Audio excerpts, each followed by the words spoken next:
이 방법이 틀려졌어요. 그건 왜 그런 거 아니? 4.15 총선에서 모조리 다 들통났습니다. 부정했던 방법이. 다시는 그 방법을 안 쓰겠죠. 그래서 3부 대선, 4.15 총선 때는 전자개표기를 활용한 이거 했죠. 그랬다가 들켰죠. 다 들켰습니다. 방법 자체가. 그랬더니 3부 대선에서는 이거 활용 안 했어요. 안 하고 어떻게 했느냐? 투표함 속에다가 미리 유명표를 넣어놨던 거죠. 네. 그걸 넣은 거를 가져와서 전자개표기에 통과시키면 나올 게 뭐가 있습니까?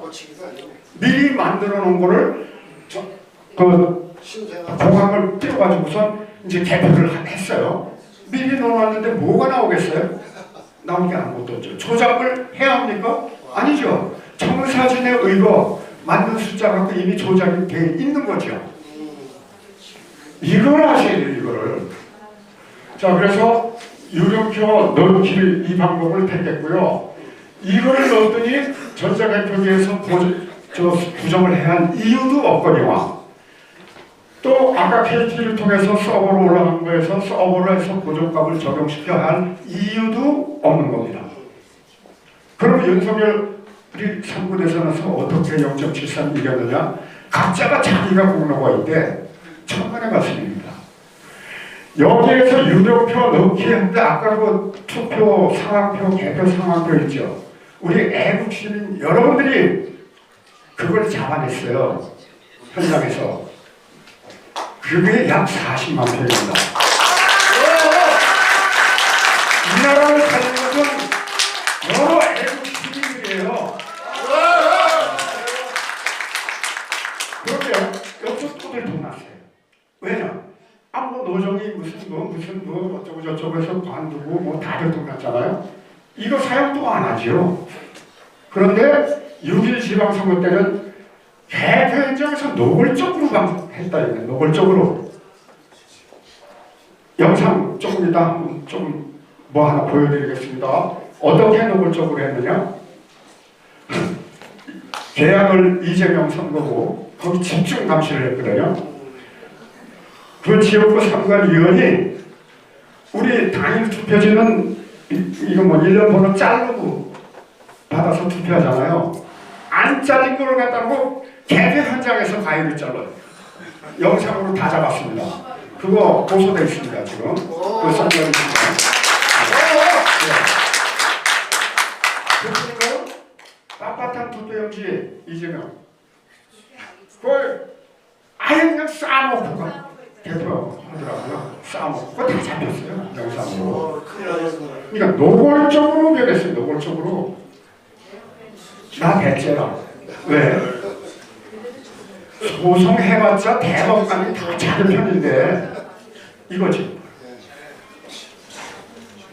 이렇게 변했습니다. 강서 보궐선거는 이것도 또 들통났죠? 빠른 속도로 할게요.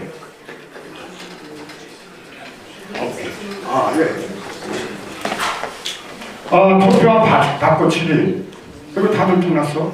근데 아까 이제 거기 문제가 됐던 것이 투표함을 개표 현장으로 옮기는 과정 중에서 감시인이 전혀 없었다 이거.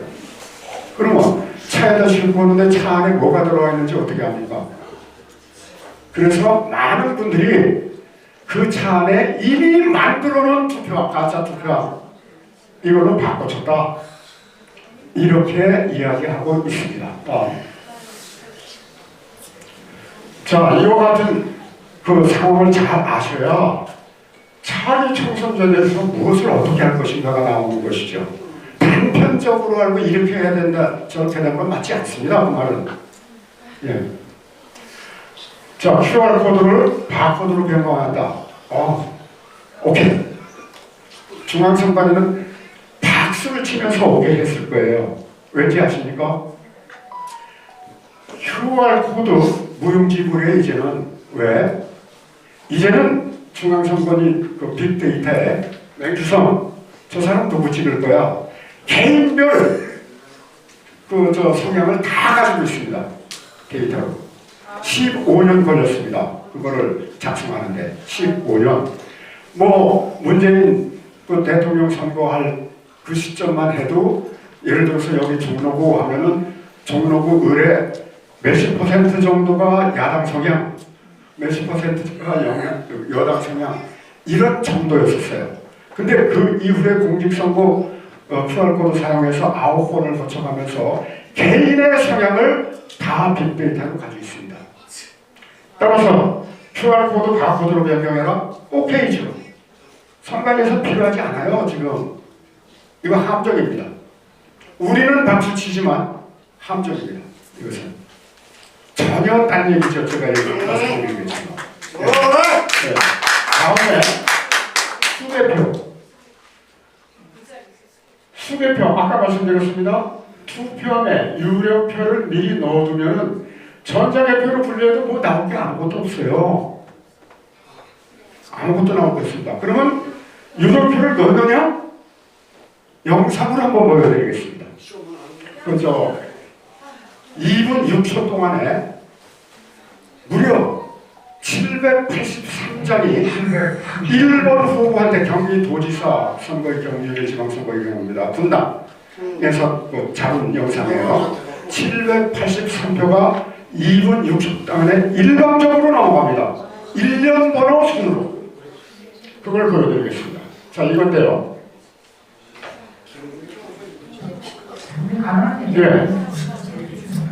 여기 일본으로 계속 지나가는데 문제는 여기죠. 생각 못 해보셨을 거예요. 여기 1년 번호 순으로 넘어가요. 1년 번호 순으로 무려 783장이 2분 6초 동안 넘어갑니다. 이게 대표계에서 이야기예요. 전자개표계에서 이야기야. 그러면은 1년 번호 순으로 783명이 같은 투표소에서 이 783명이 줄 서서 똑같이 부정했다는 얘기입니까? 말이 됩니까 이것이? 말이 안 되죠. 말이 안 되네. 두 번째, 이게 어떻게 돼서 개표 현장에 와서 전자개표기로 넘어갑니까? 어디서 온 겁니까 이것이? 하늘나라에서 왔죠. 유령 투표지 넣어놨던 데서 온 거죠. 개표 한 방. 그 뜯어가지고 오는 거니까 이게 증거죠. 뭐 여기뿐만이 아닙니다. 이것뿐만이 아니에요. 증거 많습니다.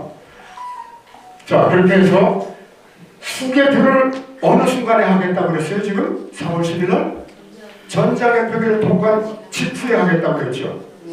이것이 함정이에요. 이것이 말이 되지 않습니다. 그 다음에 이제 사인 사용인데 이건 필수적으로 우리가 관철시켜야 될 부분이에요. 근데 절대로 관철 안 될 것입니다. 제가 행안부 장관님이나 그 TF팀하고 그쪽에서 요청해서 이거 발표했던 내용인데요. 놀래요. 함정이라는 거에 대해서 설명을 듣더니 놀래요. 내가 보기에는 놀래는 자체가 한심스럽습니다. 뭐 하고 있었느냐 이게. 뭐 하고 있었느냐. 왜 나보다 더 모르느냐 이 말이에요. 네. 자, 사인사용 행안부에서 이미 오래전부터 중앙선관위에다가 강력하게 드라이브를 하고 있었대요. 근데 말을 안 듣는다 이거. 중앙선관위가. 근데 이 사인사용 문제는 우리한테는 필수입니다. 이것은.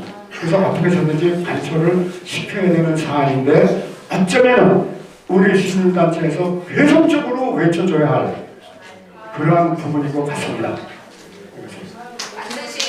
네. 다음에 제도 개선은 그럼 어떻게 해야 되는가? 뭐 요즘 KBS 방송을 통해 대만 선거제도 이게 난리가 났죠. 근데 사실 지난 4.15 때 국회 무슨 관이더라 거기에서 제가 있는 NTK에서 다큐멘터리 만들어 놓은 게 있습니다. 당신의 한 표가 위험하다. 이거 보셨습니까 혹시? 네. 맞습니다. 거기에 앞부분 5분을 딱 보시면은 이미 대만 선거 제도가 어떤 것인가에 대해서 상세하게 나옵니다. 그 영화에. 네, 이미 나와요. 근데 이제 와서 뭐 요번에 뭐 대만이 이렇게 했다 저렇게 했다고 떠들어대는데 그동안에는 그걸 뭐 했느냐 이 언론은. 그동안에 언론 뭐 했습니까? 저쪽 편이었죠. 그동안에는 저쪽 편이었어요. 그러니까. 예. 아이 진짜. 자, 그래서 어떻게 해야 되느냐? 너희 개새끼들. 이거 오래전부터 제가 주장했던 겁니다. 이번 대만 선거 훨씬 이전부터요. 투표 종료 직후에 바로 개표소로 전환하라. 이게 대만식이죠, 바로. 그 다음에 거기에서 참관인들이 한 장씩 꺼내서 수개표하라 이겁니다. 이것만 갖고는 안 돼요. 아까 말씀드렸죠. 문제가 되는 게 어디에 있어요? 개표 상황표 합산. 이것이 중앙장관이 서버에 넘어가서 보정값이 또 조정된다. 우리가 수개표 했으면 그걸로 끝나버리면은 끝입니까? 아닙니다. 절대가 아닙니다. 후보별 투표 현황을 그 자리에서 공개는 되겠지만 개표 본부의 여러 투표소에서 공개를 했다 하더라도 그것이 합산을 하기 위해서 넘어갈 거 아니겠어요? 아까 얘기했잖아요. 합산 과정에서 또 수기로 엉터리로 기록한다는 것. 장관님들이 무지무지하게 중요합니다. 4월 10일 날 그 총선은 합산 과정 이거 철두철미하게 감시를 해야 되는데 지금까지는 접근도 못하게 했거든요. 장관님들이 보자고 아우성초도 접근도 안 시켰어요. 근데 관철시켜야 될 겁니다. 자, 그러면 개표 조각 본부에서 이제 그 투표 결과를 확인해야 되는데 참관인이 참여해서 확인을 꼭 해주셔야 할 것이고요. 합산도 참관인이 참여해서 꼭 확인을 하셔야 할 것이고요. 이걸로 끝나면 안 돼요. 서버로 올라가서 또 보정값 적용시키면 어떡합니까? 따라서 당선자 발표까지 하라 이거야. 그 다음에 방송으로 중앙선관위로 넘기라 이겁니다. 당선자 여기서 발표했는데 거기서 딴 사람 발표할 수 있겠어요? 그렇죠.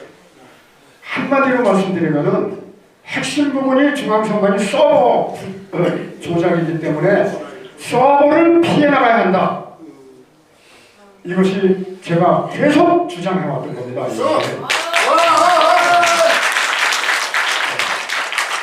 그렇다면 가능한 일이냐? 이게 지금 코앞에 이게 닥쳐와 있기 때문에 4월 10일이 가능한 일과 법적으로 불가능한 일과 그나마 우리가 외쳐갖고 관철시킨 일 세 가지로 나눠서 우리가 지금은 어쩔 수 없이 양보할 건 양보할 수밖에 없어요.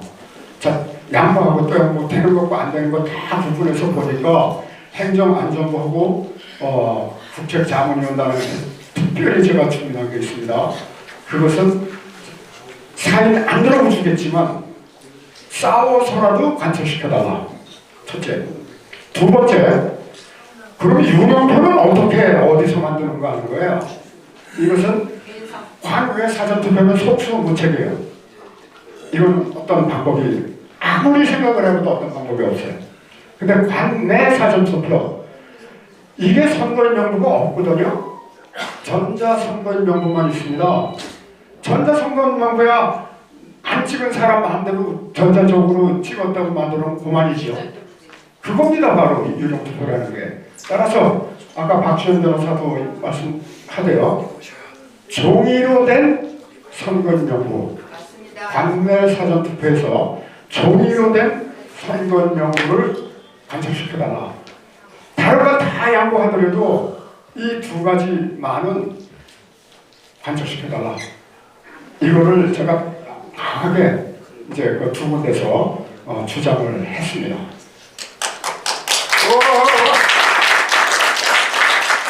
저는 말씀드린 바와 같습니다. 중앙선관위 서버를 피해나는 것이 답이다. 이겁니다.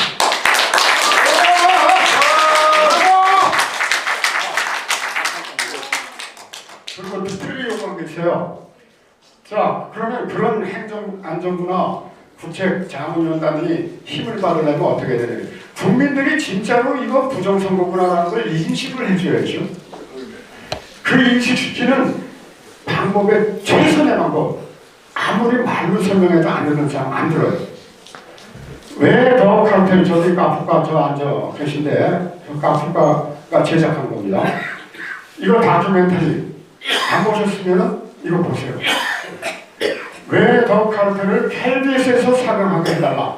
오늘 지금 이 순간에 국회 대강당에서 똑같은 내용으로 설명하고 있다고 말씀드렸죠.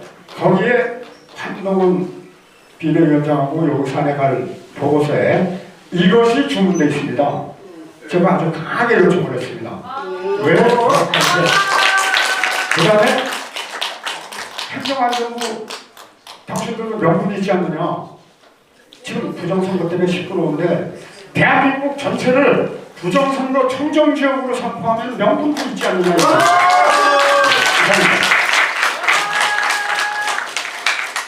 여러분들 알듯 말듯하죠? 안타까운하죠? 예, 그 인간의 부족함을 깨우치기 위해서 만든 전자 시스템이 이렇게 인간의 악을 행하게 하는 문제가 있습니다. 예, 있어요. 예, 다음은 사전 선거의 뭐 관내 이런 선거 과정에서 또 부정의 소지가 있습니다. 이것을 우리 장영욱 씨께서 발표하도록 하겠습니다. 이쪽에 와주시죠.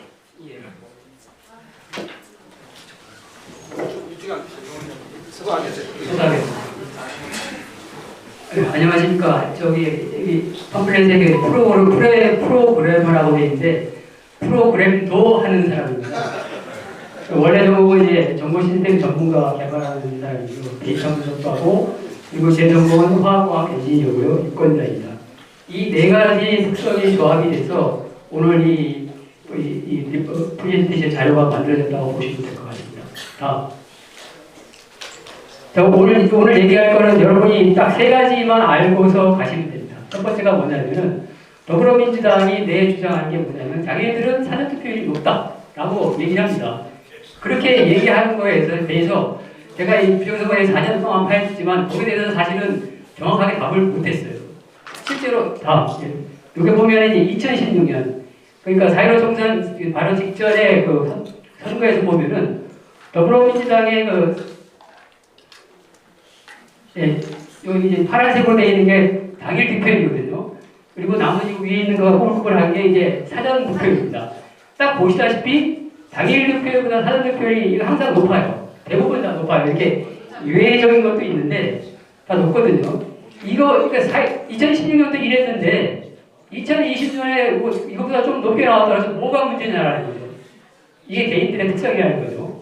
근데 이거가 이제 최근에 제가 12월 달부터 여러 가지 막 분석을 하는 과정에서 밝혀진 사실인데 여기에 이제 우파의 악플이 들어있습니다. 요거를 이제 사전투표는 아까도 얘기가 많이 됐듯이 관내 사전투표하고 관외 사전투표가 있습니다. 그래서 그거를 사전투표를 데이터를 두 개로 싹 분리를 해봤더니 관내 사전투표는 선거일 득표율보다 거의 같게 움직이고 있죠. 거의 비슷하게 움직이고 있죠. 근데 관내 사전투표는 보시다시피 관내보다는 좀 더 높은 쪽으로 이렇게 형성되어 있습니다. 이게 이제 우파의 악플인데 왜 그렇게 됐는지를 이제 설명하도록 하겠습니다. 자, 이게 이제 두 개를 이제 묶어놨을 때인데 관내보다 관외가 이게 높다라는 걸 이제 보실 수 있죠. 자, 다음. 먼저 이제 아까도 얘기가 많이 됐는데 이제 사전 투표를 하게 되면 관내 사전 투표지는 사전 투표소에서 지역 선관위로 갔다가 바로 개표장으로 하게 되어 있습니다. 그렇지만 관내 사전 투표는 이 우편봉투는 우편집주국 교환센터를 거쳐서 각 지역 선거관리위원회를 갔다가 개표장으로 가게 되어 있습니다. 이러한 특성이 있죠. 다음. 이제 관내 사전 투표의 이제 투표인수에 대해서 이제 제가 복잡하게 써놨는데 요약을 하자 그러면은 이 관내 사전 우편봉투는 그 사전투표에서 투표가 끝난 다음부터 최소 4단계에 걸쳐서 투표지 봉투 수를 확인하는 과정이 있습니다. 그러니까 사전투표 관리관하고 우체국 사이에 그리고 우체국과 다시 이 지역선거위 사이에 4번에 걸쳐서 투표인수, 그 봉투 수를 세기 때문에 이 투표인수 자체를 조작하는 것은 현실적으로 불가능합니다. 예. 근데 아까도 봤듯이 이제 이 관내 사전투표지 같은 경우에는 사전투표소에서 물리적으로 이 사전투표소에서 몇 명이 와서 투표를 했는지를 알 수 있는 방법이 전혀 없습니다. 이 두 개가 다르다는 것을 가지고 넘어가겠습니다. 그래서 결론적으로 보면은 관내 사전투표의 투표인수와 투표자 본인 여부는 실제하고 거의 같다고 보시면 됩니다. 실제로 관내 사전투표는 실제로 그 유권자가 가서 했고 그 사람이 맞다라는 겁니다. 즉 투표인수와 본인 여부가 이제 같다라는 거가 이제 제가 이번 분석을 통해서 확인한 사실이고요. 여기에 이제 우파의 아픔이 있습니다. 여기 보시면 이게 이제 사전투표 전체에 대해서 이제 그 연령대별로 투표를 보고 있는데 여기 보시다시피 이쪽에 보면은 50대, 60대, 뭐 40대, 뭐 그다음에 고인 뒤에 뭐 20대들이 거의 비슷한 형식으로 이제 투표를 하고 있지 않습니까? 근데 이거를 쫙 쪼개서 보면은 관내 사전투표만 보면은 20대가 전체 29%나 차지합니다. 20대가. 그 20대를 다시 쪼개봤습니다. 다시 쪼개보니까 20대 중에서도 남자, 20살, 21살, 22살의 남자가 전체 이 20대의 36%를 차지합니다. 이 남자가 뭐를 의미하는 거겠습니까? 너무나 여러분들 생각하면 금방 아실 수 있습니다. 이거 현역 군인들입니다. 현역 군인들. 그러니까 현역 군인들은 이거 여러분 잘 아시다시피 군대 갔다 오시니까 아실 거예요. 자, 오늘 선거가 있어요. 중대장이 이제 나 투표하기 위해서 나와 가자 하면은 나는 몸이 아파서 못 가요. 뭐 여러 핑계 대고 안 갈 수 있습니까? 예. 그럼 통상적으로 투표율 70%라고 만약에 얘기를 한다 그러면 10명 중에 7명은 가고 3명은 안 가야 되는 게 통상적인 게 맞습니다. 근데 20대 여기는 다 갔어요. 다 가서 투표를 했는데 이 사람들이 어떤 성향을 보이냐가 이제 문제거든요. 다음. 여기 보시면 이제 그 더불어민주당의 관내사전 투표율이 여기 이제 파란색 선이 적은 데는 더불어민주당의 열세 지역이거든요. 열세 지역이라는 게 반대로 보면은 보수 강세 지역이라는 얘기입니다. 이 보수 강세 지역에서는 이 회색 관내사전 투표율이 엄청 더 높은 거를 알 수 있죠. 이게 뭐냐면 젊은 애들의 반발입니다. 반발. 그러니까 보수 꼰대가 원칙적으로 싫습니다. 그 사람들. 제가 이제 몇 년 전에 이제 20살, 30살 이런 사람들하고 같이 일을 해봤는데 그 사람들은 원칙적으로 보수 꼰대를 싫어합니다. 그 투표 결과가 저러한 형태로 나타난 겁니다. 그래서 이런 20, 30대를 어떻게 다룰 건지가 도닥거려갖고 우리 쪽으로 만들 것인가가 이제 우파의 하나의 숙제라고 보면 될 것 같고요.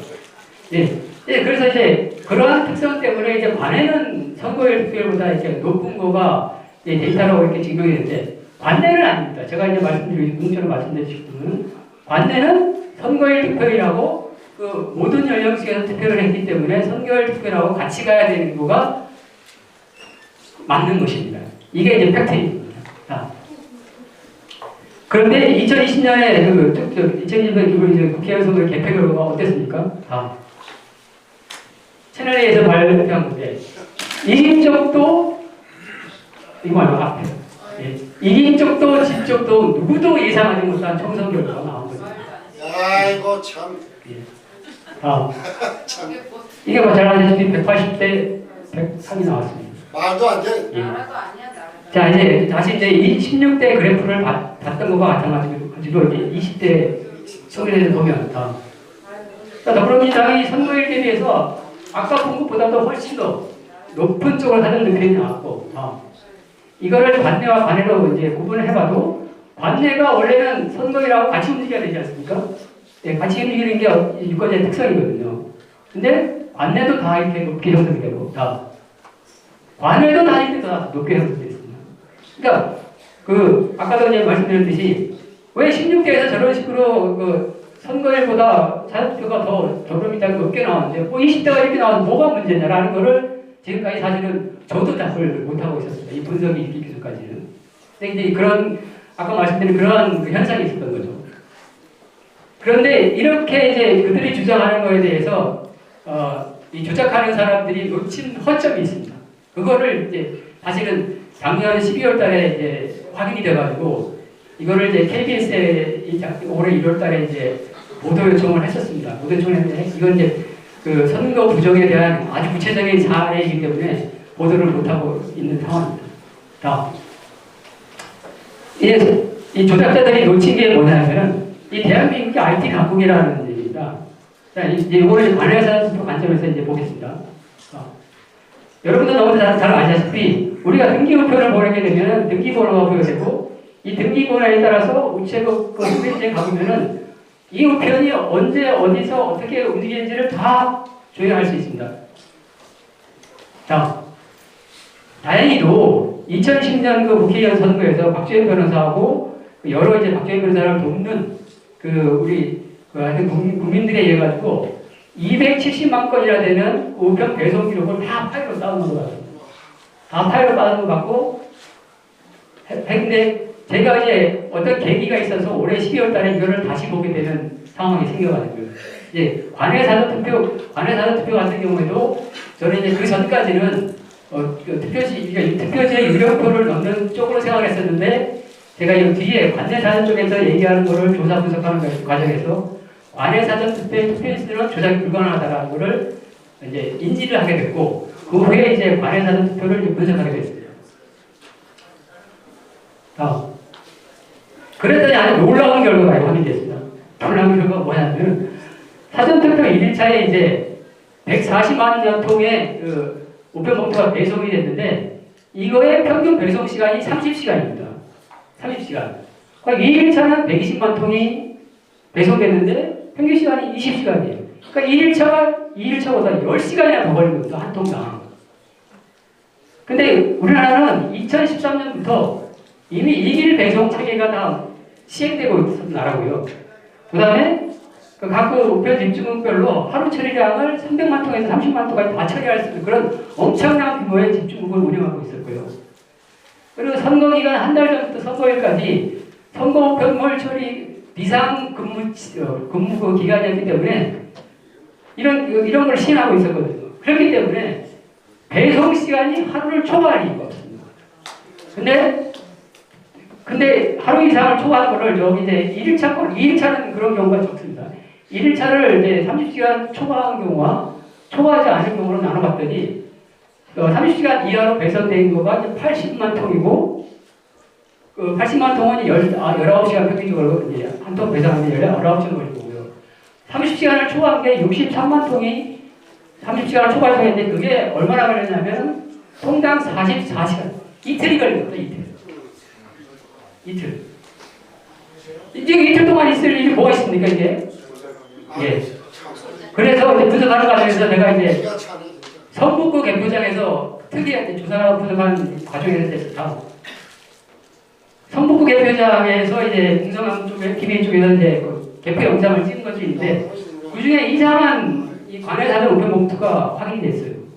이게 뭐냐면은 원래 이제 여기가 이제 본드가 있는 부분이거든요. 본드가 있는 부분을 잘 붙여가지고 이렇게 해야 되는데 이런 거가 이제 그 개표장에서 확인이 된 겁니다. 그래서 이 등기번호에 해당되는 거를 제가 이제 아까 정보가 있기 때문에 추적을 해봤습니다. 그랬더니 저 대전 유성에서부터 시작해가지고 이제 성북구 우체국으로 가야 되는데 성관에 가야 되는데 이 총 44시간 중에서 23시간 동안 어디에 있었느냐? 여기 있었어요. 여기 의정부 우편 집중국. 여기 있을 이유가 없지 않습니까? 여기 바로 가야 되는데. 예. 근데 문제는 이런 표가 저 한 표뿐만이 아니었다라는 게 문제입니다. 보니까 이제 성북구 선관위로 관리를 가야 되는 이제 사전투표 1일차 전체가 이제 11,678통이었거든요. 11,078통인데 같이 들어온 우편 중에서 2,568통은 보냈어요. 바로 이제 몇 시간 있다가 보냈습니다. 왜냐하면 안 보내면 선관위가 오해를 할 수가 있기 때문에. 근데 문제는 이 9,110통은 23시간 밤을 지새우고 그 다음날 보냈어요. 그 다음날 또 보낼 때 어떻게 보냈냐면은 사전투표 2일차에 발생한 것과 같은 시간에 보냈어요. 같은 시간에 보냈다면 이 통수하고 그것들을 섞어서 보냈다는 얘기거든요. 왜 그렇게 보냈는지 상상을 해보면은 만약에 9,110통에다가 1번만 찍었다가 생각해 보세요. 근데 9,110통을 다른 것과 섞지 않고 보냈어요. 그러면 나중에 개표할 때 무슨 일이 생기겠습니까? 9,110통이 1번만 나오는 겁니다. 예. 그렇기 때문에 얘는 또 이제 머리를 써서 예, 여기 9,110톤과 2일차에 2일차에 이제 드럼을 섞어서 보낸 겁니다. 이 9,110톤에 또 이게 의미가 있습니다. 이게 이제 선거과학적으로 이제 말씀을 드려야 되는데요. 이 9,110톤이 뭐를 의미하냐면은 성북구 선거관리위원회가 성북구 갑선거구와 성북구 을선거관리가 있거든요. 이 성북구 을선거관리가 있고 이제 아까 이제 설명을 했듯이 그 선거일 득표일과 관내나 관내가 비슷한 그 오차 범위 내에서 움직여야 되거든요. 근데 이 보시다시피 50 여기가 선거일은 55.6이고 관내는 한 68, 80.8% 차이가 있지 않습니까? 이 차이를 메꾸는데 필요한 통수가 약 8,400%입니다. 그러니까 이제 그 사전투표 2일차에 어떻게 될지 모르고 뭐 투표율이 어떻게 될지 모르니까 대충 10분 정도 해서 9,100 정도를 미리 이제 확보를 해놓고 예, 이 확보를 해놓고 이제 바꿔치기를 한 거라고 저는 보고 있습니다. 이런 거가 성북구만 있었냐? 아니라는 얘기입니다. 이런 같은 형태가 여러분들 너무 잘 아시죠? 연수구 을도 마찬가지로 똑같은 형태로 3,685통이 그 이틀 동안 그 부천 이제 문제가 되는 게 부천 우편 집중구하고 의정 우편 집중구인데 거기에 3,600통이 있었고 이러한 문제가 있었던 선거관리위원회가 제가 지금까지 파악한 거는 47개 선거관리예요. 그러니까 선거구 수를 따지면 거의 한 100개, 80개나 100개 정도 되죠. 이런 선거구에 만의 우편 봉투가 우편 집중국에서 이틀 동안 있었다는 얘기입니다. 제가 조작자라도 돼요. 제가 이제 많이 탐구를 하다 보니까 제가 조작자라도 관내 사전투표는 아까 말씀드렸듯이 투표인수를 조작을 못합니다. 워낙 다단계에 걸쳐서 크로스 체크가 되기 때문에 못하기 때문에 이거가 이제 관내 득표율하고 관내 득표율을 같이 갖게 해야 되는데 투표인수를 조작 못하니까 관내는 어떻게 해야 됩니까? 방법은 바꿔치기는 수밖에 없죠. 바꿔치기 하는 그럼 바꿔치기 하는데 자, 그 사전투표소는 3,400개 되고 선거관리에는 250개 하는데 자, 저 많은 이렇게 많은 그 인력과 조직에 연관되는 쪽에서 바꿔치기 하겠습니까? 안 하죠. 저라도 그렇게 안 합니다. 우편집중국은 24개밖에 안 되고 실제적으로 우편집중에서 몇 개 우편집중에서 일어나는데 자, 거기에서 우편집중은 전혀 간접체계가 없습니다. 무주공산이에요. 그리고 숫자도 적고 연관 조직 인원도 적습니다. 그리고 집중적으로 배송되는 날짜가 토요일, 일요일, 휴무일입니다. 그러니까 일반 그 우편 종사하는 인력들이 휴무일입니다. 그러니까 말 그대로 그 선거 관련 우편만 다루는 사람들만 있는 거예요. 그리고 더 좋은 점은 각 선관위로 250개 선관위로 가야 되는 우편들이 이렇게 집중이 됩니다. 집중. 얼마나 좋습니까?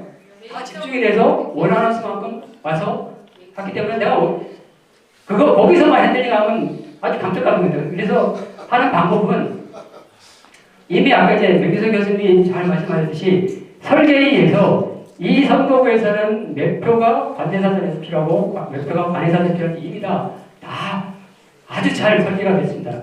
거기에 따라서 미리 여기서 몇 표를 바꿔쳐야 될지를 다 준비하니까 빈봉투 그러니까 그 후보가 지킨 투표지가 들어가 있는 봉투를 이제 준비를 해놨는데 문제는 라벨이거든요. 라벨이 뭐냐면은 이거가 다 이제 선관위 가는 쪽에다 끼워서 되기 때문에 바꿔치기 할 표의 라벨과 원래 라벨이 같아야 됩니다.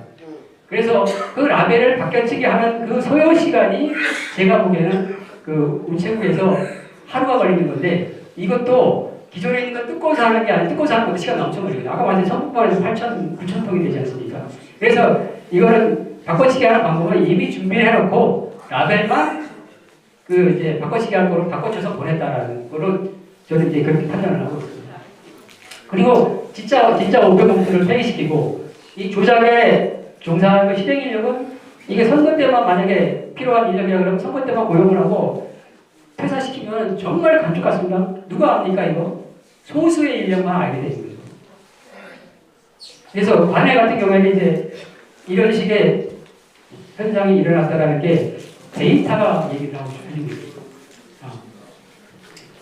자, 다시 보면은 자 이렇게 이 끈적끈적한 면이 있는 상태로서 이거를 그 투표 사무원, 그 사전투표소에 있는 투표 사무원이 저렇게 좋겠습니까? 그렇지 않습니다. 이 라벨을 붙이는 거는 그 투표 사무원이 붙여서 주는데 이런 식으로 만약에 잘못 붙여서 다른 문제를 있기 때문에 5회선 발급, 5발급 훼손된 투표지 우편봉투는 재발급해도 아무 문제가 없게끔 그렇게 절차가 되어 있습니다. 그래서 만약에 그 투표 사무원이 이렇게 잘못 실수로 붙일 수도 있습니다. 그런 경우도 많이 있습니다. 제가 조사를 해보니까. 이렇게 있더라도 다시 발급해서 주면 아무 문제가 없는 겁니다. 근데도 이런 게 개표장에서 확인했다는 얘기는 이 봉투가 제 봉투가 아니라는 얘기입니다. 자, 이제 지금 이제 지금까지 이제 관내 사전을 보셨고요. 이 관내 사전에서 또 이 인간들이 또 간과를 한 게 있습니다. 뭐냐 하면 다음 대한민국 선거는 50% 전자투표 시스템이고 50% 아날로그 투표 시스템인데 이게 의미하는 게 뭐냐면 사전투표인과 사전투표에서와 전자적인 매체 통합 시스템에서 관리가 되고서 이건 디지털한 겁니다. 그러니까 몇 명이 투표했고 몇 명이 뭐 하고 이런 정보가 다 이제 투표 시스템이기 때문에 이제 전자 시스템인 거고요. 그렇지만 아무리 전자적으로 조작을 하더라도 아날로그적으로 그 조작된 수만큼의 투표지가 투표함에 들어가서 개표장에 나타나지 않는 꽝입니다. 예, 꽝이기 때문에 이게 바로 이제 아날로그거든요. 이제. 그래서 이제 여기에 이제 문제가 생긴 겁니다. 이게 실제적으로 이제 제가 조작을 하더라도 정말 골치 아픈 거거든요. 이 뒤에 이제 설명하는 거에 대해서 이해를 하시려고 하면 이 개념을 좀 이해하고 가셔야 되는데요. 그 이제 12시간 하루 종일 호떡을 만드는 이런 사례를 가지고 설명 좀 드리겠습니다. 호떡 저는 제조사에서 그 전분 호떡을 만들기 위해서는 반죽은 30초로 해라. 최소한 30초로 해라. 그리고 표면온도 80도 불판에서 앞면을 30초, 뒤집어서 30초를 구울 거라고 딱 이렇게 스펙을 만들어줬습니다. 그러면 정품 한 개의 호떡을 만들기 위해서 얼마가 시간이 걸립니까? 30에서 90초가 걸리겠죠. 예. 그러면 이제 12시간 동안 쉬지 않고 만든다면은 12시간 곱하기 60초 하면 43,200초가 되고요. 이 43,200초 동안에 그 90초당 한 개씩 만들어주니까 나누게 하면 480개를 만들 수 있습니다. 12시간 동안 6시부터 18시까지 12시간 동안에 480개. 여러분 생산 가능하십니까? impossible. 할 수가 없는 거예요. 왜 안 됩니까? 아니 우리도 넣어야 안 되죠? 갔다 한번 예. 아무것도 안 예. 했고. 이제 어떤 현상이 일어나는지 할 보겠습니다. 수가 없어. 보전에 이제 선관위가 자기 나름대로 이제 사전 투표인수를 예측하고 이제 저런 발급기를 배부를 해야 되거든요. 배부를 할 때 배부에 대한 기준이 있습니다. 그 기준을 만들려는 게 뭐냐면 국회의원 선거 같은 경우에 860명 정도 저런 발급기 한 세트가 처리할 수 있는 경우가 12시간 동안 860명을 처리할 수 있는데 그거가 의미하는 거가 50초당 한 명씩 발급한다는 의미가 되겠습니다. 50초당. 이제 대통령 선거 같은 경우에는 한 장밖에 없기 때문에 한 35초 걸릴 거다. 많은 여러 기준화해서 발급기를 각 사전투표소를 배분을 합니다. 그런데 어떤 일이 있는지 보겠습니다. 그 전에 이제 실제로 이제 투표용지까지 받는데 시간이 얼마나 걸리는지를 제가 이제 확인하기 위해서 21대 국회의원 투표소의 영상 중에서 사전투표를 가장 빨리 한 곳을 찾아서 봤더니 저기 광주 독립동 사전투표소입니다. 이 독립동 사전투표소는 원래는 이렇게 마스크를 내리고 신분증하고 얼굴하고 확인해야 되는 과정이 있는데 그 과정도 생략한채 저 한 데스크에 두 사람을 하여튼 최대한 빨리 효율적으로 집어넣어가지고 영상에서 확인할 수 있는 7명에 대해서 평균을 봤더니 39.6초가 걸렸습니다. 그리고 실제로 필수 단계에 해당되는 신원 확인과 투표지를 인쇄하는 인당 소요 시간을 재봤더니 25초에 30초. 즉, 이 25초에 30초는 절대 줄일 수 없는 시간입니다. 절대 줄일 수 없는 시간. 예, 이거는 아까 그렇지 않으면 이제 아까 호떡 같은 경우에는 이제 정품이 안 나오는 겁니다. 그러면 06시에서 18시까지 25초에 30초까지 지속해서 12시간 동안 발급할 수 있습니까? 안 되겠죠? 그럼 무슨 일이 일어나는지 보겠습니다.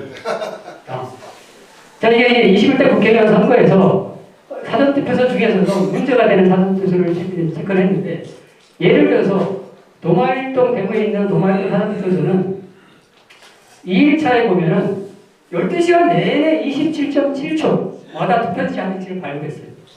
근데 이 사전투표소는 보궐선거까지 같이 있어가지고 투표지 3장을 발급하는 그런 상태에서도 12시간 내내 27.7초마다 투표지를 한번 발급했다는 얘기입니다.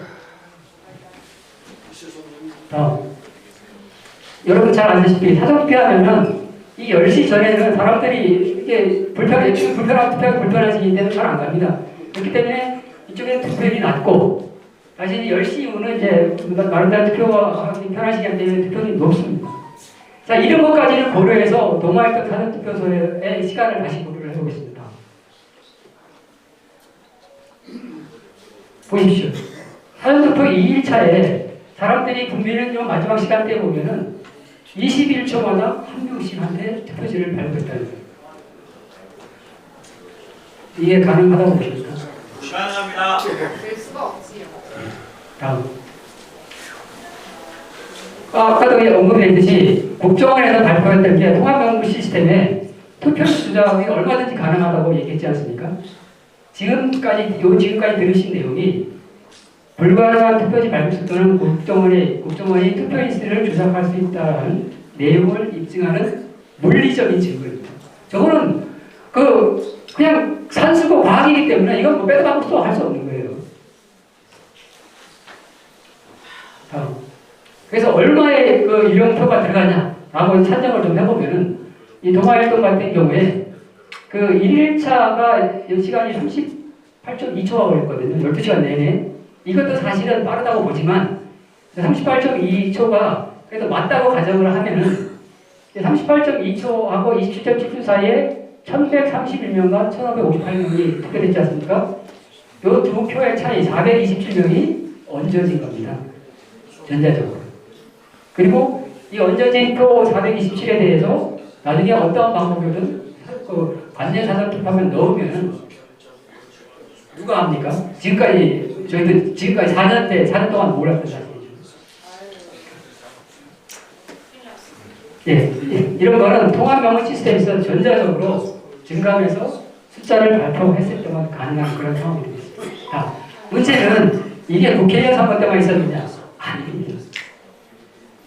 2022년인가 대통령 선거 때도 이걸 조사를 해보니까 많은 사례는 아니지만 최소 대통령 선거도 33초가 걸렸고요. 문제가 있는 사전투표소를 다 뒤졌더니 이제 전부 다 뒤졌습니다. 다 뒤졌더니 저기 대구 북구 무태주한 사전투표소는 사전투표 2일차에 12시간 내내 24.5초마다 한 명씩 발급되거든요. 이거를 다시 그 시간대별로 나눠서 보면은 국민의 시간대는 거의 19초 20초마다 한 명씩 발급을 했다는 얘기입니다. 373명한테 19.3초마다 발급해요. 이 가능합니까? 불가능합니다. 빨갱이들한테 가능하네. 이게 그러니까 모든 거가 전자투표 시스템, 전자투표의 경우에는 다 가능합니다. 근데 문제는 아까도 말씀드렸듯이 물리적으로 뒷받침이 돼야 되거든요. 물리적으로 뒷받침돼야 된다는 사실을 쟤네들이 몰랐다는 거죠. 자, 그럼 이 관내 우편 봉투 같은 경우에 이제 아까 봤듯이 문제 어디라고 들으셨습니까? 대성국이죠. 예, 대성국에서 왜 24시간 체류를 하느냐. 그 체류를 못하게 말고 일단 현실적으로는 이제 다른 시스템 체계를 만드는 게 가장 좋겠지만 얼마 남지 않은 상황이기 때문에 가장 좋은 거는 우체국이나 우편 배송 집중국이나 들어오면 바로 나가요. 국에서 바로 나가야 되거든요. 이렇게 바로 나가도록 해야 된다는 얘기고, 그리고 또 우체국, 집중국, 우체국 이런 과정에서 움직이는 과정에서 항상 이 소중한 표가 경찰에 의해서 호의가 돼야 된다고 생각을 하고 있습니다. 이라는 거가 있어야 될 것 같습니다. 그리고 관내 사전투표 같은 경우에는 가장 문제가 뭐냐면은 그 사전투표소에서 몇 명이 투표했는지를 모른다는 얘기입니다. 네, 모르는데 그나마 이제 그 선관위가 아까 바코드를 쓰겠다고 얘기할 때 바코드를 쓰겠다고 한 요 상태에서도 요 밑에 원래 바코드 밑에는 항상 숫자가 들어가게 돼 있어요. 숫자. 이 숫자가 뭐냐면은 이 바코드가 담고 있는 내용을 요 이제 숫자로 넣어서 이거를 보는 사람이 인식할 수 있도록 이렇게 만들어주는데 이 자기네들이 이번에 제시한 거에는 이거 없어요. 예. 그래서 여기다 숫자 넣고 그 마지막 사전 투표하는 사람이 이 숫자를 확인해서 사전 투표를 적으라는 거죠. 적으면은 투표인수 조작을 못한다는 거죠. 이가 어쨌거나 뭐 좋은 방법은 아니지만 현재로서 이제 할 수 있는 방법이고 사전 투표 선거인 명부를 만드는 게 어떻게 보면 베스트라고 볼 수 있겠습니다. 제가 이제 하여튼 최근에 확인된 사실입니다. 이제 조작 방법이 어쨌거나 물리적으로 확인된 거죠. 이건 물리적으로 확인되었으면서도 이러한 조작을 막지 못한다면은 이거는 당하는 놈이 바보입니다. 당하는 놈이. 그 조작을 하는 사람이 욕할 거 없어요. 상대방이 이런 식의 나쁜 일을 저지를 거라고 이미 다 알고 있는데도 못 막는 건 이거 당하는 놈이 바보입니다. 이런 거가 되지 않도록 좀 뭐 여기 계신 분들을 포함해서 많이 좀 이러한 사실이 알려질 수 있도록 좀 해주겠습니다. 제가 이거는 KBS에 이러한 사실을 보도를 드렸는데 KBS가 이거 방송 몇 번만 떠들면 그냥 끝나는 겁니다. 근데 안 합니다. 왜냐하면 이건 기존 질환 선고가 문제가 있었다라는 거를 그대로 드러내는 것 때문에 방송을 못하고 있는 겁니다. 자, 이상한 말씀드립니다.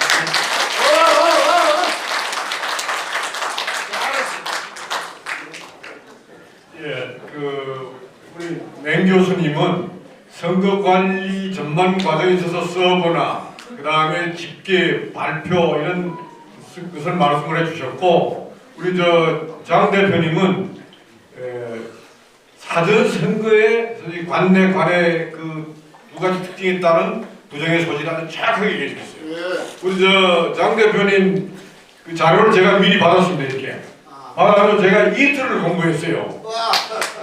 그 보니까 아주 전형적인 소위 IT의 개발자로서의 그 영향을 가지는 분이더라고. 그래서 어쩌면 이렇게 잘하셨을까? 제가 놀랐습니다. 우선 두 분께 질문하겠습니다. 그 선관위에 한번 입력을 해보셨습니까? 부딪혀 보셨습니까?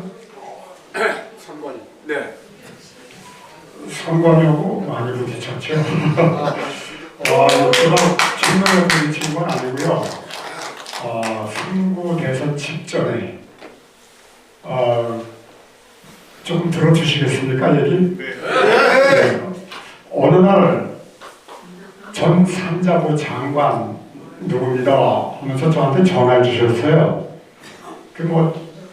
깜짝 놀라갖고 왜 그러십니까? 그랬더니 부정선거 문제로 이제 방송을 한 내용을 SNS를 쭉 설치를 해왔는데 제가 이제 2020년 4월 15일 선거 끝나고 22일 날 이건 프로그래밍에 의한 인위적인 조작 이외에는 방법이 없다.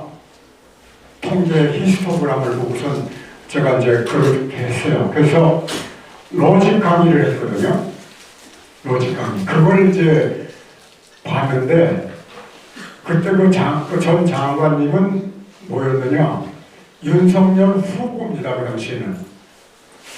윤석열 후보 캠프에 부정선거 대책 특별위원회 팀장이었었어요. 그래서 보고서를 내가 이제 한 알고리즘을 전문 프로그래머 12명을 데려다가 우선 프로그램을 짜서 실제로 4.15 총선에 적용을 시켜보니까 이만큼 부정이 나왔습니다. 그래서 이거 대책을 강구해야 되겠는데 이 보고서를 썼는데 내일 윤 후보한테 가서 보고를 해야 되는데 당사자인 맹 교수님이 이거 검증을 해주시지 않으면은 보고를 못합니다. 내용이 이런 거예요. 그래서 그런 일이라면 제주도까지도 갑니다 하고 이제 갔어요. 가서 이제 검증을 다 하고 이제 윤 장관이 보고를 이제 하게 됐습니다. 근데 일주일 뒤쯤에 또다시 전화 주셨어요. 뭡니까? 그랬더니 중앙선관위 선거 담당 국장하고 회의를 하는데 꼭 좀 참여를 해주셔야 되겠습니다. 일이 됐습니다. 그래서 또 이제 그 회의에 참석을 해서 그때 정말 열받아갖고 속된 얘기를 조져놨습니다. 아주 그냥 그 선관위 국장을. 그래서 당신들 뛰는 놈이야 나는 놈 있어. 프로그램 내놔. 니들 서버에 있는 프로그램 내놔라 이 말이야. 일이 됐습니다. 거기서 아무 소리로 이제 답변을 못 들었죠. 물론 답변할 리가 없죠. 그 다음에 사회 문제도 그때 격렬하게 싸움이 있었습니다. 사인 사용 문제.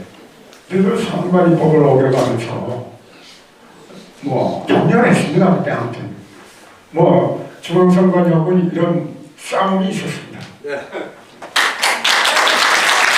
뭐 우리 3년간 토론보다 의미가 있을 것 같은데 우리 장 대표님도 선관위하고 부딪혔습니까? 예.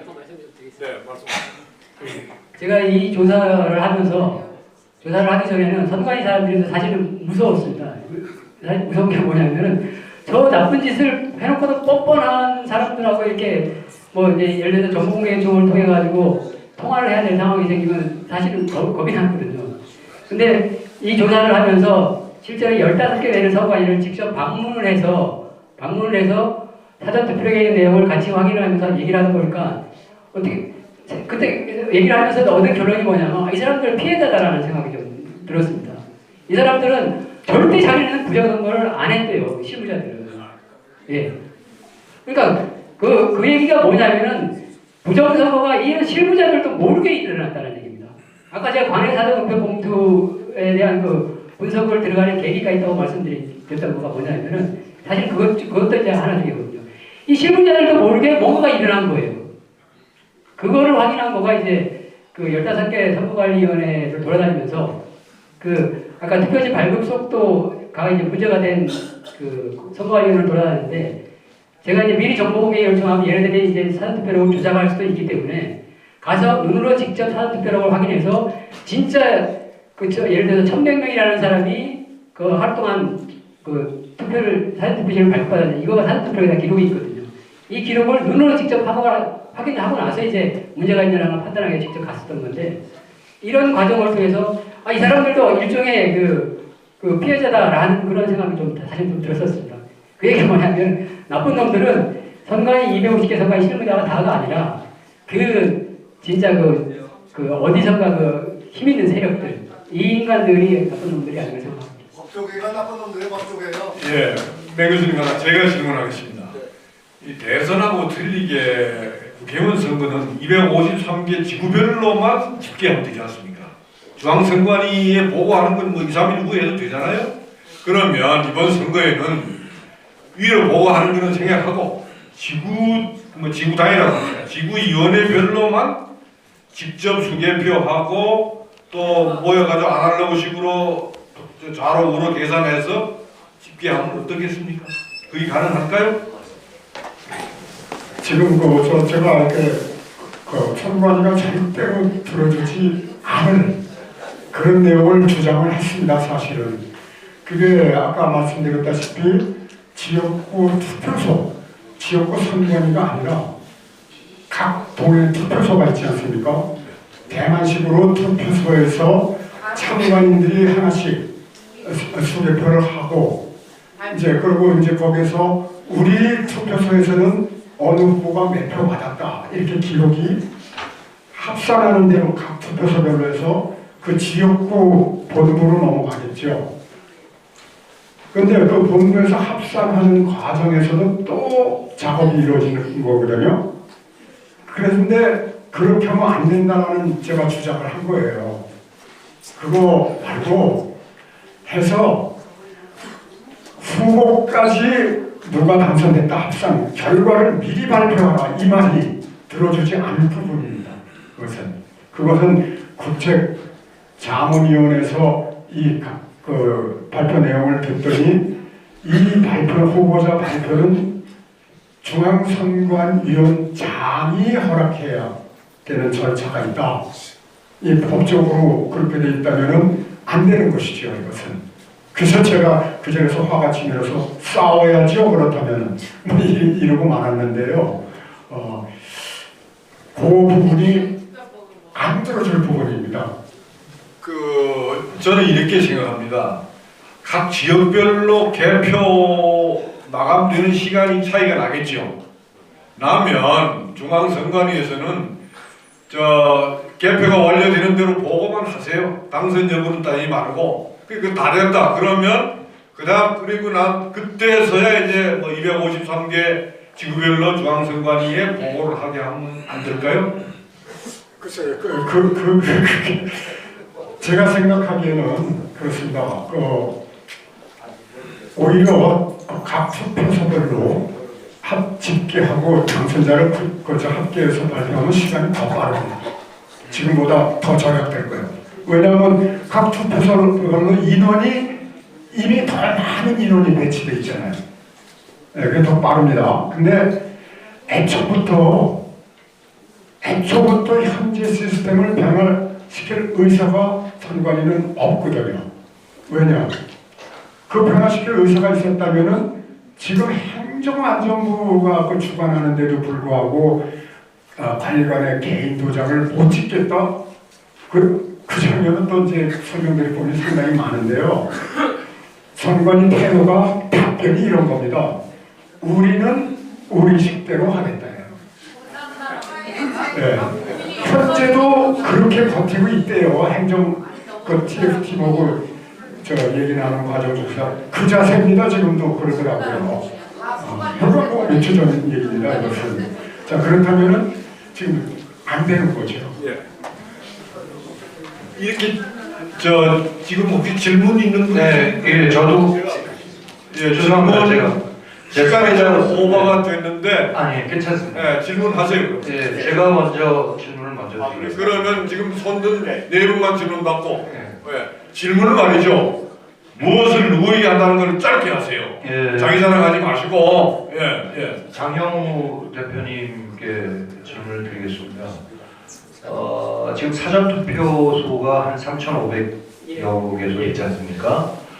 만약에 이제 지금 선거법에 의해도 투표를 한 장소를 이동하지 말고 그 자리에서 예를 들어서 개표를 한 4, 5일 묵인 다음에 그 자리에서 개표를 한다고 할 경우에는 조합수가 예컨대 3,450 컨비네이션 뭐 각 정당별로 한 5개 하면은 뭐 한 수십만 개 나올 수 있는데 물리적으로 그러니까 그렇게 취합할 수 있는 것도 가능하다고 보시는지 메인 컴퓨터 서버를 우리가 회피하기 위해서 만약에 그 투표 장소에서 사전이건 관내건 관외건 그 투표소에서 직접 개표를 하는 것이죠.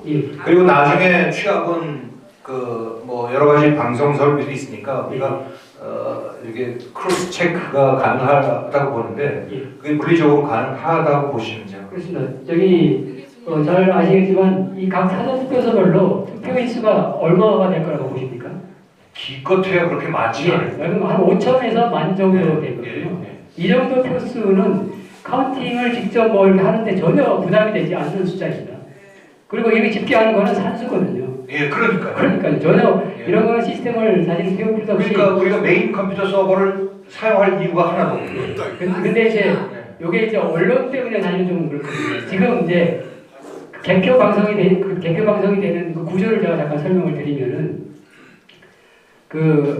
각 개표소에서 개표 상황표가 이제 위원장에서 공표가 되면은 그 선관위 집계 시스템으로 그 개표 상황표에 있는 개표 결과를 입력을 합니다. 그 입력을 하면 이 입력한 그 데이터가 선관위 집계 시스템에 입력이 되고 그게 바로 방송사 3개로 가게 됩니다. KBS, MBC, SBS 이 3개 방송국으로만 가게 됩니다. 지금 워낙 이제 트래픽 때문에 3개 방송으로 하게 되는데 이 3개의 데이터가 바로 이제 싱크로나이징이 되어 있거든요. 돼 있어서 이제 방송사들은 뭡니까? 자기네들 그 시청률을 올리기 위해서는 유권자들의 관심을 끌어야 되거든요. 그러면은 이 개표가 진행되는 과정에서 이 남아있는 표수 이런 것들을 고려해서 이 사람이 유력하다, 확정적이다 이런 것들을 하거든요. 예, 이제 이런 것들 때문에 만약에 이제 저희가 아까 얘기한 그런 방식대로 하게 되면 그러한 거를 조정할 수 없는 상황이 되겠죠. 또 질문. 예. 앞으로 두 분만 더 받겠습니다. 네, 안녕하세요. 저 광화문에서 8년 동안 애국 활동했던 호국사령관 강신진입니다. 제가 이 16년부터 20년 대통령 선거 쭉 이렇게 저 분석을 하고 들었는데, 제가 문재인이가 대통령 선거 당선될 때 그때의 기억을 합니다. 문재인이가 11월 때부터 박근혜 대통령 불법 탄핵하고 그때부터 지지율이 41.2%, 5월 9일까지 5월 9일날 출구조사하는데 8시에 출구조사하는데 41.2%, 개표가 진행되는데 10시에 41.2% 발표하면서 개표 마감도 안 했는데 이게 종결해달라고 발표했어요.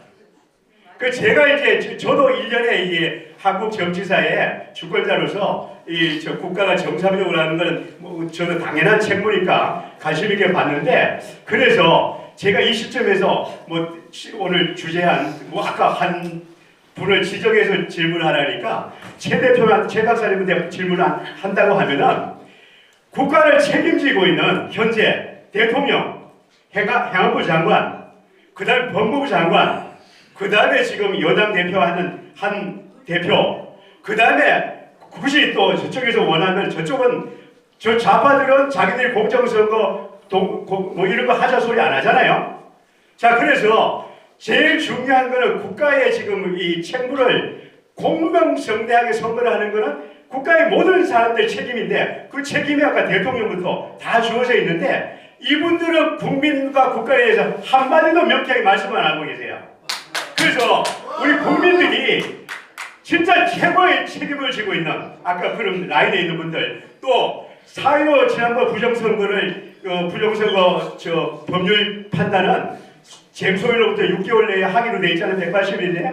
근데 김명수는 한 놈도 재판 안 하고 넘어갔잖아요. 그래서 모든 그 질문에 대해서 그런 것에 대해서 중앙선관위가 책임을 회피하고 반영을 얘기하고 있기 때문에 여러분들은 국가를 선관위를 해체하겠다, 행안부로 이제 선관위를 넘기겠다, 이런 발표를 국민들이 주도하고 넘겨야 됩니다.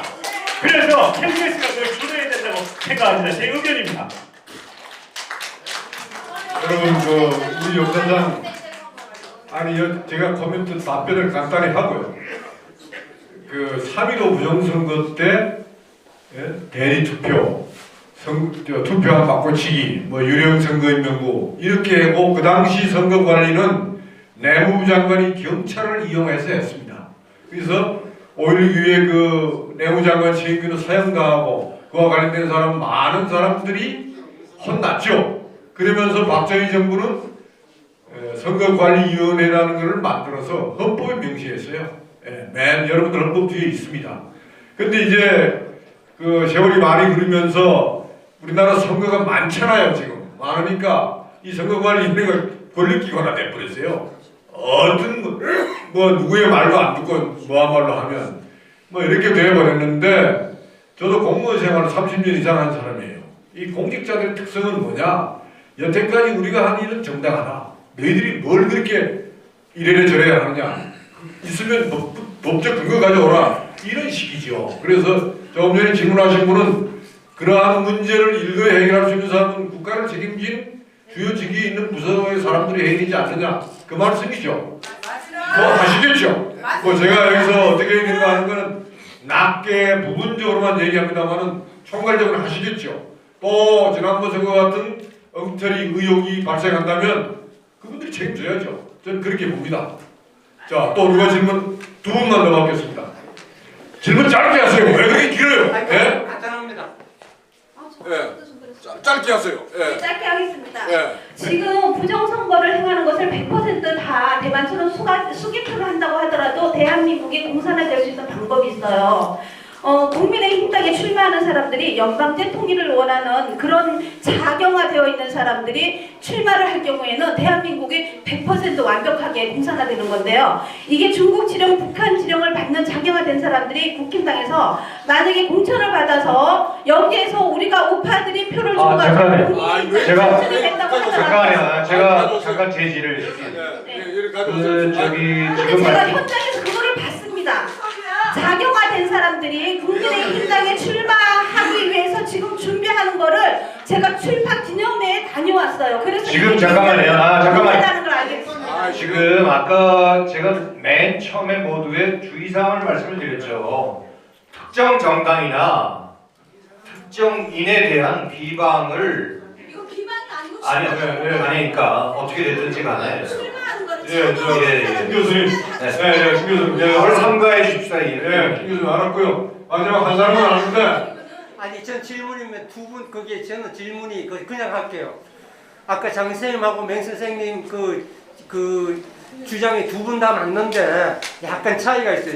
장 선생님 같은 경우는 쟤들이 부정을 했더라도 이 숫자는 같거든요. 근데 맹 선생님 같은 경우는 컴퓨터 디지털로 숫자까지 조작이 됐다 그러면 여기서 제가 듣기는 두 분이 다 논리는 있는데 약간 차이가 있어요. 그걸 좀 차이를 좀 설명해 주세요. 이분은 한 부분을 얘기하신 거고. 아니 저분도 다 그러니까 전체를 보면 그러니까 쟤들 부정을 해도 숫자는 맞다는 소리고 여기는 저기 뭐야 숫자 자체가 저기 중앙으로 가면서 바뀌었다는 소리거든요. 거기 차이가 있어요. 이분은 사전 선거만 얘기하신 거고, 이분은 전체 선거 관리 시스템을 얘기하신 거예요. 설명이 그렇지 않습니까? 예, 그러니까. 그게 아니랍니다. 제가 이거 마이크 한번 줬어요. 예, 얘기하세요. 그 지적이 어떻게 보면 참 정확하게 지적을 좀 하셨습니다. 제가 보기에는 제 생각은 이제 맹주성 교수님이 말씀하신 그러한 그 논리 내지 로직은 설계 단계에서 시행을 하는 것 같고요. 실제적으로 구현 단계에서는 이제 제가 말씀드린 그런 방법이 적용되지 않나 생각하고 있습니다. 그러니까 결과적으로 선생님 거는 쟤들이 부정을 해도 숫자는 맞다는 아니요, 거죠. 숫자가 맞는 게 아니고요. 그게 맞아요. 관내 사전은 숫자가 맞고 관내 사전은 아까 유령표를 만들었지 않습니까? 유령표 만든 것 기준으로 숫자가 맞는 거예요. 만들어도 그 숫자를 채워놨잖아요. 예. 근데 여기 선생님 같은 경우는 그 숫자가 저쪽에 들어가면서 숫자가 바뀌어버렸다는 소리죠. 그러니까 거기서 차이가 있으니까 아니, 그게 궁금한 거예요 제가. 저는 좀 다른 생각을 받아요. 예.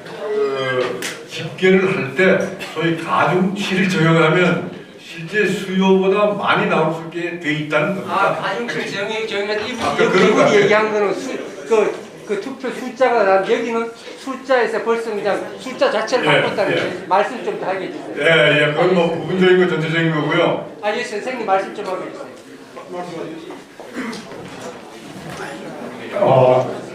이제 설명을 잘 들으셔야 되는데, 이제 그 중앙선관위 서버에서 청사진을 만들어 놓은 걸 제 1차 조작으로 설명을 제가 드렸고요. 그 다음부터 투표 이후는 편의상 오프라인이라고 부르겠습니다. 그 오프라인에서 이 숫자를 메꾸는 방법은 생각하기에 따라서 여러 가지가 있을 수 있어요. 어느 곳에서는 숫자를 같게 만들고 다른 곳에서는 다르게 만들고 뭐 이렇게 이건 로직의 문제인데 아까 이제 우리 장 사장님이 발표한 거는 사전투표 관련된 국한된 그 부분만 얘기했잖아요. 거기에서 변화를 시킬 수도 있고 장 사장님이 얘기했듯이 장 사장님도 결국은 또 이제 변화가 있었던 건데요. 거기에서 토탈 숫자는 어느 쪽으로 가느냐?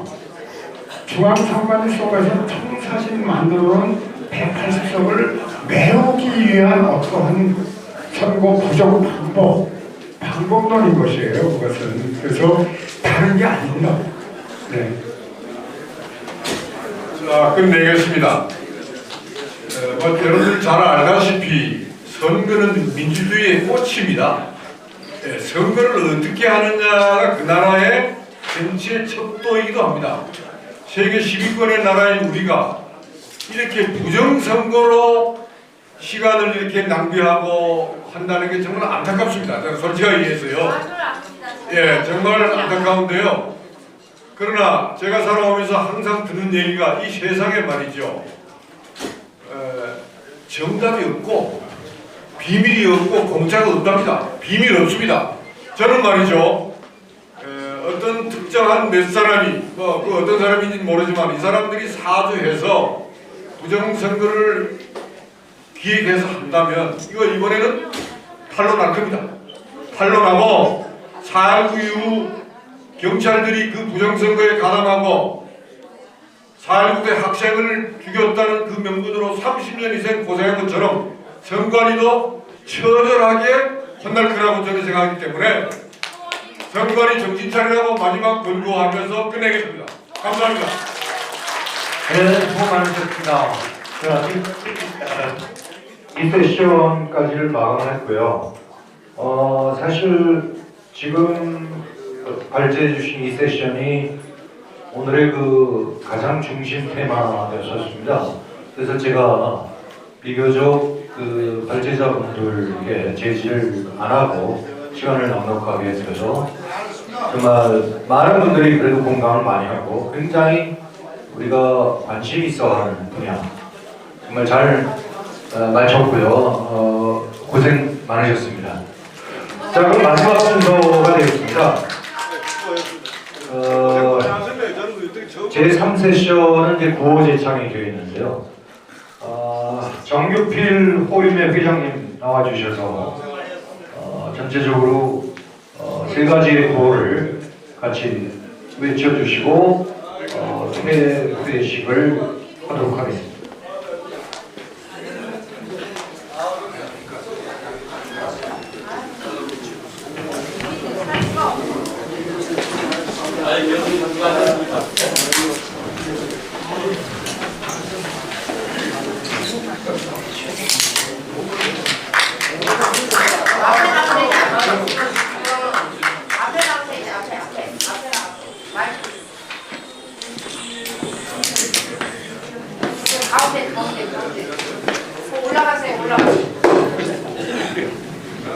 우리 호림 회원들 같이 나오십시오. 마지막으로 구호를 외치겠습니다. 저는 기립해 주십시오.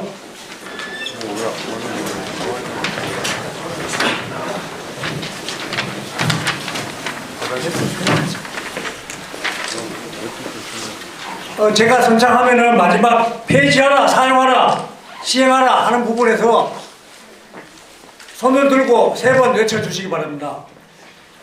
유권자 진위 여부 확인 불가 깜깜이 사전투표 폐지하라! 폐지하라! 폐지하라! 폐지하라! 불법 자행 선관위는 인쇄 말고 투표 권리관 개인 도장 사용하라! 사용하라! 사용하라! 사용하라! 조작하는 전자개표 폐지하고 정정당당 수개표를 시행하라! 시행하라! 시행하라! 시행하라! 네, 제가 마지막 인사드리고요. 끝까지 이렇게 나가주셔서 너무 감사하고요. 저녁 식사 우리가 준비되어 있으니까 저녁 식사하시고 건순도 감독님 잠깐만 그 건국 영화에 대해서 1분만 좀 1초만. 이호근 방송 구독 좋아요는 좋은 방송을 만드는 데 큰 힘이 됩니다. 감사합니다.